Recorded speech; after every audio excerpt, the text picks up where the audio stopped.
Sempat kabur, anak pembunuh ayah dan nenek di Jakarta berakhir di tangan security. Remaja berinisial MAS sempat berusaha kabur setelah membunuh ayah kandung dan neneknya yakni APW dan RM.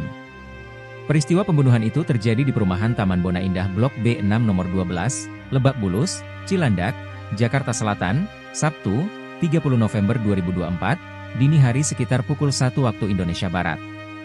Kabid Humas Polda Metro Jaya Kombes Ade Arysyam Indradi mengatakan, pelaku langsung meninggalkan rumah setelah menghabisi nyawa kedua korban.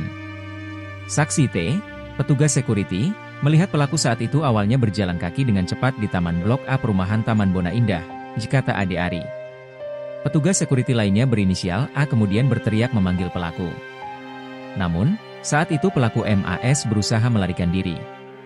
Saksi A memanggil pelaku dan tiba-tiba pelaku berlari ke arah lampu merah Karangtengah, ungkap Kabid Humas. Setelahnya, petugas security berinisial T dan G mengejar dan menangkap pelaku. Berdasarkan keterangan kedua saksi tersebut, di tangan kiri dan pakaian pelaku terlihat berlumuran darah. Pelaku kemudian diamankan ke pos security setempat. Sementara itu, Kapolsek Cilandak Febri Mansar Lasae mengungkapkan, kedua korban meninggal dunia ditemukan di lantai dasar. Sementara itu, MAS juga menusuk sang ibu berinisial AP yang saat ini mengalami luka parah dan masih dirawat di RS Fatmawati.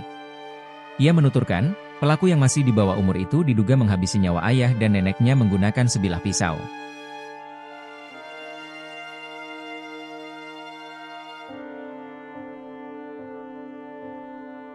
Download Tribun X sekarang, menghadirkan lokal menjadi Indonesia.